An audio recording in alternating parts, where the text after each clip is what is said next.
どうもミスターベールです。2026年 AR 市場で最も注目されるであろうデバイスがあります。X リアルと Google が共同開発した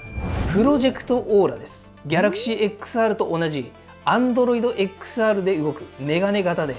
Google プレイのアプリがそのまま使えます。ジェミニも搭載されています。視野角70度、6ドグトラッキング、ハンドジェスチャー対応とスペックだけで見ればかなり期待が高まります。ただメガネ型だからといっていつでもどこでも自然に使えるわけではありません。このデバイスには期待していい部分と期待しすぎると裏切られる部分がありそうです。今回はプロジェクトオーラがどんなデバイスなのか詳しく見ていきます。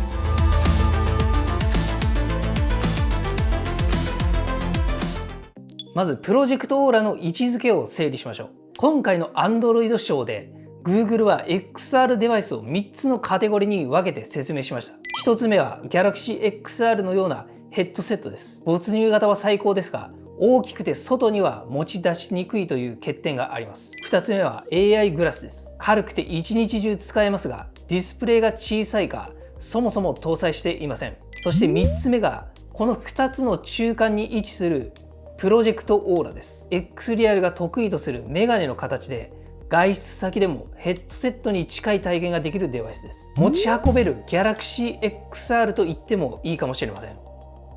プロジェクトオーラのスペックを見ていきましょう。シースルー型のメガネで70度というのは視野のかなりの部分にディスプレイが広がる感覚になるはずです。チップはデュアル構成で Galaxy XR と同じスナップドラゴン X2 プラス Gen2 に加えて X リアルの独自のX1S チップも搭載しています。X リアル1のトラッキング精度が高かったのは X1 チップのおかげなので、その後継でもある X1S にも期待が持てます。そして X リアルユーザーが待っていたであろう機能が6ドグトラッキングとハンドトラッキングの標準搭載です。これまでの X リアルの製品では6ドグを使うには例えば別売りの X リアル I などが必要でした。今これにもね、ここにX リアル I をつけています。こんな小さいものです。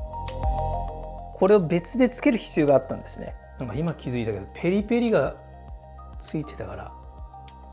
外しとこう。よし OK。一方でプロジェクトオーラは最初からカメラを内蔵しているので、買ってすぐ空間内を動き回れます。ハンドトラッキングも対応していて、デモでは指でピンチしてウィンドウを操作する様子が紹介されていました。スマホを取り出さなくても手だけで操作できるようになるかもしれません。プロジェクトオーラは有線接続でテザードパックと呼ばれるポケットサイズの本体につないで使います。処理装置とバッテリーがパック側に入っているので、メガネ本体は軽く保てます。パックはトラックパッドとしても機能するので、手元での操作も可能です。OS は Galaxy XR と同じ Android XR です。つまり Google プレイのアプリがそのまま動きます。YouTube を見ながら Gmail をチェックしたり、カレンダーを見ながら予定を調整したり、そういう使い方がメガネをかけるだけでできるようになります。ジェミニとの連携も標準で組み込まれています。X リアルといえば PC やスマホに接続して画面を映すのが得意技です。しかしプロジェクトオーラは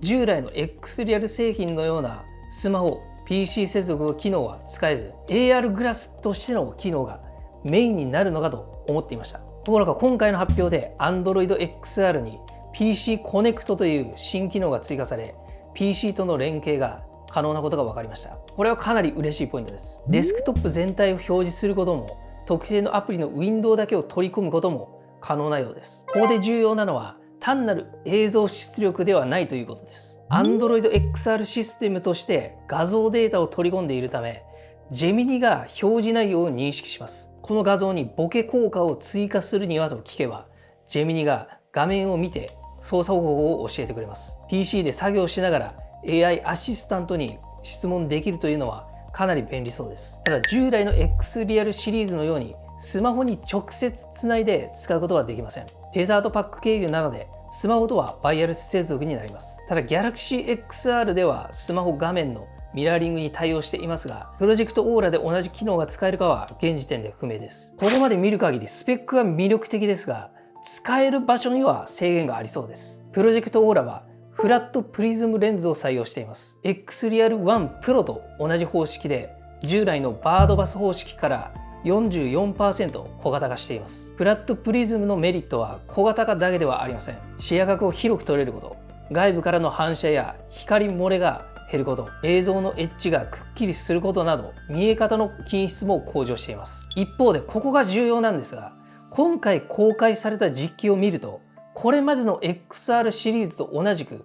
サングラス型のデザインでした。サングラスのように外側の光を遮る設計なので、視界が暗くなります。また人と会っている時にサングラスをかけているのは不自然なので、対人シーンでも使いにくいです。つまりプロジェクトオーラは新幹線や飛行機などの移動中やデスクでの仮想ディスプレイ利用など、座って使う既存の X リアル製品と同じような使い方を想定したデバイスであると予想できます。実際今回の発表のデモではカフェでマルチウィンドウ作業するシーンが紹介されていました。サングラス型という制限はありますが、視野角の大幅向上やハンドトラッキング、Android XR、Gemini 統合など、その中では最高クラスの体験が期待できそうです。プロジェクトオーラの発売は2026年の予定です。具体的な日付はまだ発表されていません。価格は未発表ですが、一部の報道では1000ドル前後と予想されています。プロジェクトオーラは外出先でも大画面で作業したい人、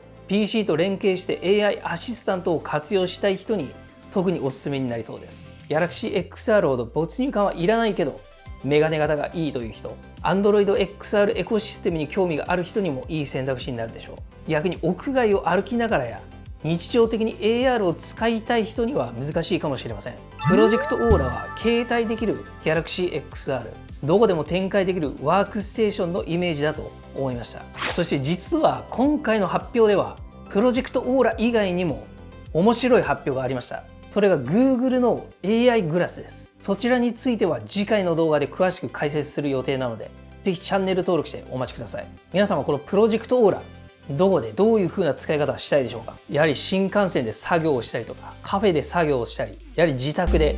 PC 代わりにする、そういったことあると思います。ぜひコメントで教えてください。それでは最後までご視聴ありがとうございました。また次回の動画で。デジタルの夢の続き